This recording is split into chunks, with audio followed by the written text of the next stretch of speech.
Govinda Greens, premium and limited plots, prime location, destination that define your status in front of AIIMS. Govinda Greens. Madhya Pradesh और छत्तीसगढ़ में क्या कुछ बड़ी खबरें हैं जिन पर IBC 24 की नजर रहने वाली है, इसकी जानकारी के साथ हमारे दो सहयोगी हमारे साथ जुड़ रहे हैं। मध्य प्रदेश से हमारे साथ विवेक पटैया और छत्तीसगढ़ से हमारे साथ स्टार है। पहले रुक करेंगे मध्य प्रदेश का। विवेक, मध्य प्रदेश में आज क्या कुछ अहम खबरें रहने वाली हैं जिस पर IBC 24 की नजर रहेगी?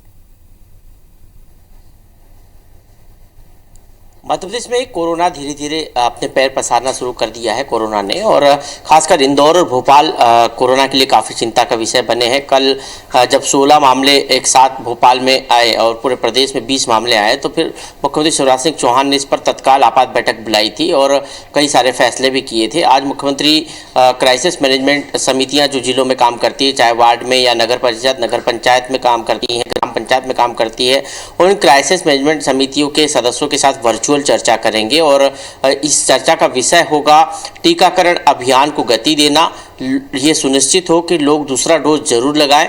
इसके साथ ही कोविड को लेकर जो चिंता है सरकार की, लोग मास्क पहने, सोशल डिस्टेंसिंग का पालन करें, कोविड की गाइडलाइन का पालन करें, इस विषय पर मुख्यमंत्री आज चर्चा करें। क्राइसिस मैनेजमेंट के समितियों के सदस्यों के साथ सुबह 10 बजे ये चर्चा वर्चुअल होगी।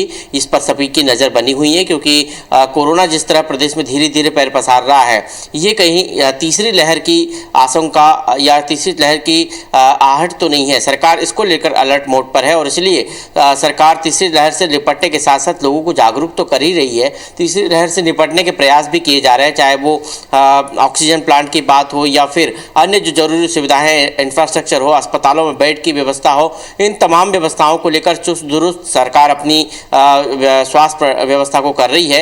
यही कारण है कि मुख्यमंत्री ने मंत्रियों को भी निर्देशित किया है कि प्रभार के जिले और गृह जिले में जो ऑक्सीजन प्लांट लगे हैं या नहीं लगे हैं, यदि लग गए हैं तो उनकी स्थिति क्या है, उस पर जो है फील्ड पर जाकर वहां पर इसकी जानकारी ले, उनको देखें। इसके अलावा अस्पतालों में बेड की व्यवस्था, जरूरी उपकरण की व्यवस्था, जांच के लिए किट की व्यवस्था, इसके साथ ही दवाइयों की व्यवस्था, चाहे वो रेमडेसिविर इंजेक्शन की बात हो या अन्य दवाइयां जो कोविड के मरीजों को लगती है, इन तमाम विषय पर चर्चा तो होगी ही। इस पर जो है ये सरकार सुनिश्चित करेगी कि सरकार के पास पर्याप्त व्यवस्था है, क्योंकि दूसरी जो लहर थी उसमें व्यवस्थाएं चरमरा गई थी। इसलिए सरकार तीसरी लहर की आशंकाओं के बीच अपनी व्यवस्था को पुख्ता करना चाहती है। तो आज मध्य प्रदेश में सबसे ज्यादा नजर कोविड की इन व्यवस्थाओं को लेकर जो निरीक्षण होना है, मुख्यमंत्री का जो संवाद क्राइसिस कमेटियों के साथ है, उस पर सबकी नजर बनी हुई है।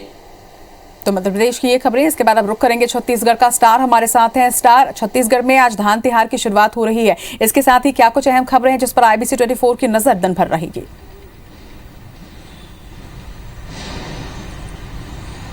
देखिए, आज यदि बात करें, चाहे आम पब्लिक के हिसाब से बात करें, किसानों के हिसाब से बात करें, सरकार के हिसाब से बात कर ले, धान खरीदी की आज से शुरुआत हो रही है और यही प्रमुख खबर रहेगी और लगातार दिन भर इसी में अपडेट आते रहेंगे। मैं आपको बता दूं, पूरे प्रदेश में लगभग 22,66,000 पंजीकृत किसान हैं जिन्होंने धान बिक्री के लिए, बेचने के लिए अपना पंजीयन कराया है और लगभग 2400 सहकारी समितियों के माध्यम से धान खरीदी की जाएगी। आपको बता दूं कि पिछले साल की तुलना में इस बार देखा जाए तो 88 नए समितियों का गठन किया गया है जो जहां पे धान खरीदी होगी, क्योंकि कई जगह देखा गया था किसानों को लंबी दूर की सफर करना पड़ता है, जिससे उनको ट्रांसपोर्टेशन कॉस्ट काफी भारी पड़ जा रही थी और व्यवस्थाओं में दिक्कत होती थी। इस वजह से 88 नए सहकारी समितियों का गठन किया गया जहां धान का उपार्जन किया जाएगा, कलेक्शन किया जाएगा। इसके अलावा बॉर्डर्स पे भी बाहरी राज्यों के धान न आए, इसके लिए भी निगरानी के निर्देश दिए गए हैं। बकायदा जो धान के खरीदी के साथ साथ कस्टम मिलिंग भी साथ ही साथ शुरू हो जाए, इसके लिए मुख्यमंत्री भूपेश बघेल ने राइस मिलर्स के साथ बैठक भी ली थी और तत्काल उनका जो पंजीयन है, ऑटो पंजीयन की व्यवस्था करने के निर्देश अधिकारियों को दिए। तो धान खरीदी को लेकर ही आज दिन भर हलचलें रहेगी, उसमें सियासी बयानबाजी भी देखने को मिलेगी यहाँ और किसानों को उत्साह को भी देखने को मिलेगा। हाँ, चलिए, आप दोनों का ही बहुत बहुत शुक्रिया तमाम जानकारी के लिए।